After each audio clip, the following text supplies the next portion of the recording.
Are you guys thinking about buying Nik Collection 9 or adding it as a plugin to your photography software? I haven't been using Nik Collection in the past. The main reason being is I'm not a big fan of continuing to buy add-ons or plugins for a photography software. Nik Collection 9 would be one of them. Keep in mind, I do test photography software and my job is to be objective. So DxO PhotoLab and Nik Collection, I get them for free to test it out, and I am an affiliate. And I'm just going to give you my opinion on if you should buy it or not, or at least give you a review and see what I do with Nik Collection. You can use it as a plugin for Photoshop, Lightroom Classic, or Affinity, or the new Affinity Photo with Canva and its Pixel Studio. But in this review, I'm going to be using Nik Collection 9 as a part of the integrated plugin with DxO PhotoLab. As I was saying, I'm not a big fan of continuing to add on plugins or photography software because it costs photographers more money, especially if you're just a beginner photographer or an enthusiast. And as we all know, photography software can be expensive and it can add on, especially if you're renewing licenses or subscribing, such as with the Adobe Creative Cloud Pro plan or the photography plan. So we're going to take a look into DxO PhotoLab and Nik Collection and just show you some of the things I like or maybe not like. And the other thing is I'm in Hoi An, Vietnam right now, working out of a retreat. So you might hear some noise. There's like cicadas outside, as well as some chickens running around. There's even some influencers taking some photos around the swimming pool area right there. But now let's get into DxO PhotoLab 9 and Nik Collection. So Nik Collection 9 was just released, I think in April.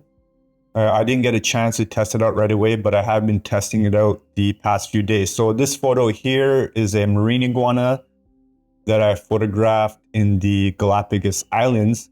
And this photo isn't edited other than some of the default or standard renders or tools that have been applied by DxO PhotoLab 9. And I'm going to get into Nik Collection. And as you can see, there's already this icon or this plugin to get into it. So I'm just going to click on Nik Collection and I'm going to go into the Color Efex tool, which is one of the more popular tools, I think, from what I've been testing. And it's going to open up Color Efex. And a new tool is this color grading tool, according to DxO. I'm going to go to my favorites here. I'm going to click on this plus sign. And this color grading tool, supposedly it's new, but it looks like I already have my previous adjustments. Let me click on reset here. And what I'm going to do is I'm going to add the classic orange and teal. So for the shadows, I'm going to push it to the orange just like that. And then for the highlights, I can push it to teal or cyan, just like that. I'm going to push it a little bit more on the orange side. Let's see the before and after. So that looks pretty interesting. And I'm just going to go back to this global area here. And then I can change the balance towards orange or towards teal or towards the highlights or the shadows, just like that. Let me see if I like one more than the other. I'm just going to double click on this and just keep it at 0%. The other thing I can do is I don't want to affect my marine iguana, so I can add a local adjustment and I can do an area selection or a object selection. These are new to Nik Collection, at least in the Color Efex and the Analog Effects. But I'm going to click on object selection and then I can just move my mouse over here, move my cursor over the marine iguana. And it looks like it does a pretty decent job. It's missing some of these toes. Of course, I can refine it. Instead, I'll go to area selection and I'm going to click, hold, and drag this area. And I think it did a pretty good job. Let me see what it's getting here. So it looks like it did a pretty good job here. And it's only applying the mask to the marine iguana, but I wanted it to apply it to the rest of the image and not the marine iguana. So I'm going to inverse the mask here, and that's how it looks. So I think that looks pretty good right now. let me show you the black and white version of the mask. So I did a pretty decent job, but I can further refine this if I want. I'll just go to mask overlay. The next thing I can do is go back to these tools here, and then I can maybe add this contrast only. So this contrast only, I'm just going to reset this here.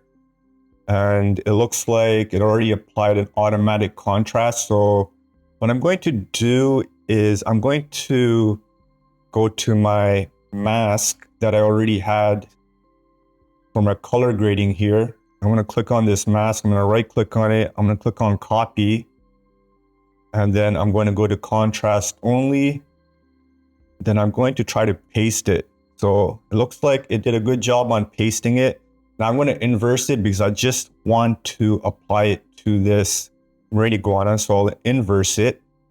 Now that looks a lot more interesting. So I was able to add the contrast only and the color grading filter. Let's see it without it and with it, and then the contrast only to the marine iguana. So just with a few adjustments with some AI masking and some color grading and contrast, I was able to add this more of a vintage or film-like look to this marine iguana. And I'm going to click on apply here. And this is the original image. And this is my Nik Color Efex image. Another tool that I really like with Nik Collection is the halation tool. So this photo, I took it in Wakachina. You can see the glow happening here. It's a raw photo. I'm going to click on Nik Collection here. I'm going to go back to the Color Efex again. And this time, let me see if I have it favorited, the halation tool. So I'm going to click on halation there. And you can see this glowing effect that's going on here. It's a little bit overcooked and saturated. But what I can do is I can go to the blend modes, which is new to Nik Collection 9. I can go to luminosity, and now this looks a lot better. And then I can increase the intensity, make the spread a little bit wider or less, just like that. And then there's this sensitivity slider, which I don't want to mess around because it's impacting the sky. So let me reset that, or maybe put it at 15. Bring it down a bit, and just like that. So let's see the before and after. Before and after. So that looks pretty good. I like the halation effect going on here. This is, I think, one of those sand buggies. And of course, I can mask this away if I want. But I'll just click on apply here. So this halation tool is pretty interesting. I like applying glow effects to a lot of my photos that have lighting in it. It's a lot better with the luminosity mask. The next thing I want to take a look at is this photo here. I'm going to go back to Color Efex. And as you can see, I think Color Efex is one of the better tools in Nik Collection 9. I'll do other tutorials and edits with some of the other tools in Nik Collection on a future video. For here, I'm going to go to, let's say, contrast only again. I'm going to add this contrast only. Let me see how it looks. I'm going to increase the brightness, just like that. And let's see how this soft contrast looks.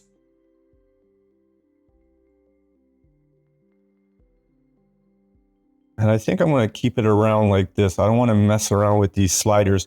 Keep in mind, a lot of these sliders have like weird names, and sometimes you got to play around with it or look at the user guides. Usually I use just my intuition just from reviewing a lot of photography software. So I like how this contrast is looking in the foreground, but I don't want to apply it too much to the background. So what I can do is I can add another local adjustment here, or this one, and use the depth mask. And with the depth mask, I can move my mouse or cursor around the image, and then I'm going to click right here.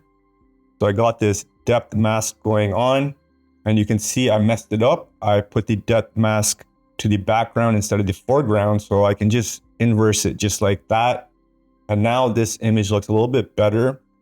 And of course, I can start adjusting the range a little bit if I want. Let me go to the black and white mask just like that. And then I can mess around with the range just like that.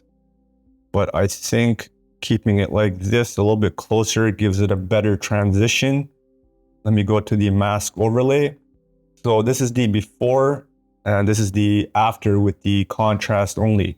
Keep in mind, I can add a lot more adjustments to this and make my images pop. So Nik Collection 9 has a lot of tools. I just did a quick review of the adjustments. Just from my initial thoughts or my initial testing, it could be a little bit finicky when you're messing around with the masks or adding a mask, especially with the interface of Nik Collection 9. There's a lot going on. There's a lot of tools, a lot of presets, a lot of filters.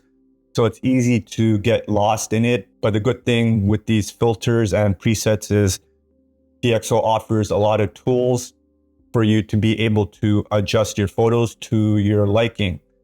But in future videos, I'm going to be editing and testing more of these different tools just to get a better understanding and to just give you a better feedback on the Nik Collection suite and what it can do for your photography software. And what do you guys think of Nik Collection 9? Do you think it's a welcome add-on to your photography workflow, or does it cost too much money? Or do you think it should already be included with DxO PhotoLab? I would love to know your thoughts in the comments below. And as always, live easy, sleep breezy, and stay lovely.